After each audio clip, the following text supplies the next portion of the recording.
away.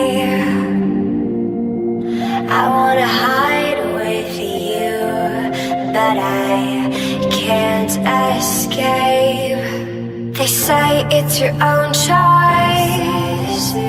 Can you hear my voice? It's a lesson to be loved.